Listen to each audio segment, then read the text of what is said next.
Hey, this is Kevin Limeister, AEP 880, Assignment 3. I'm going to talk about the economic disadvantaged and how we can, as teachers, can help these students.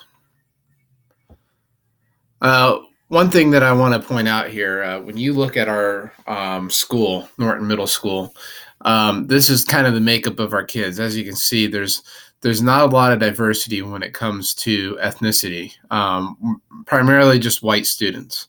Um, but one of the big standouts in our school is the economic disadvantaged students.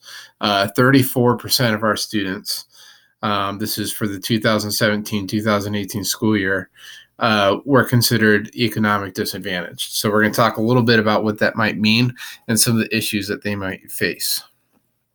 The following issues are some things that may be because students are economically disadvantaged. First, they don't have home support. They have family issues, either health issues or financial issues. So we're going to look at all of these and talk about them a little bit. First thing is no home support. Oftentimes, as teachers, we forget that not every student gets the ability to go home to a safe environment and work on homework or study or even just play outside, for that matter. Sometimes parents are working, and when they go home, especially in eighth grade, which we teach, the parents are not there; they're not present, and so students have no supervision, and maybe they even have to help take care of the siblings. Or maybe parents are on some sort of addiction, and when they get home, they're already either intoxicated or just hungover or something like that. So a lot of parents don't give accountability or anything like that to the students, and it's kind of a sad situation. So one thing we need to keep in mind is when we assign at-home work, that a lot of students don't have a chance to do that in a good environment. Another issue that could be is family issues. Here's an example of a girl whose family had been evicted. And I'm going to show a little clip here that shows what she goes through trying to do her homework. I just go in the bathroom and shut the door. Like, just go in the bathroom to do my homework. It's not like the best place to do your homework, but that's like the quietest normally. Like, 'cause no one will come in because they know you're in the bath or something. Well, that's my time. So no one comes in. So basically, this girl who was evicted from her family was evicted had to move in with some friends, and they had 9 people living in a 2-bedroom house. And so the only place that she had to go and do her homework was the bathroom. So once again, just not a great environment for at-home work. There's also divorce that could be happening. Students emotionally could just be dealing with parents' divorce or even abuse at times, for students who, um, again, just probably have school as kind of the back of their mind. Um, oh, nope.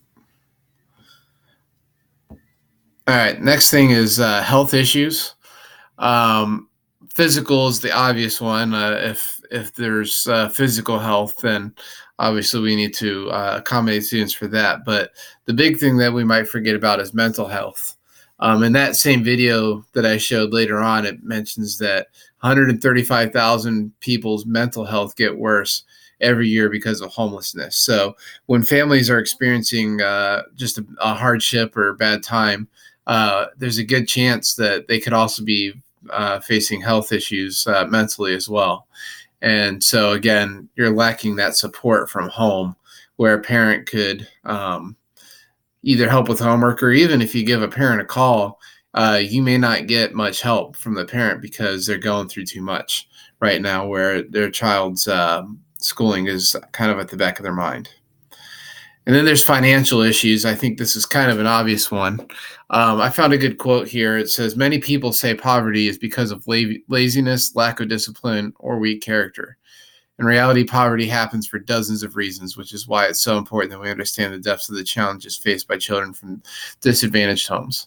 So we can't just judge our kids based on their income, because a lot of times it's something that either they cannot handle or that they just don't know how to handle, and so we need to treat all students fairly and equally.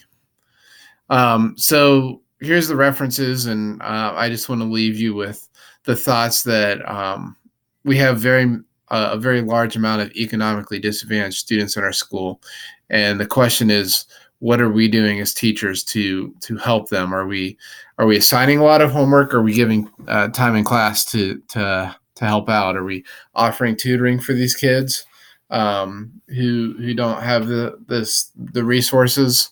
Um, are we making sure that we understand what's going on in their personal lives before we discipline them? So just some things for you to think about. Thanks.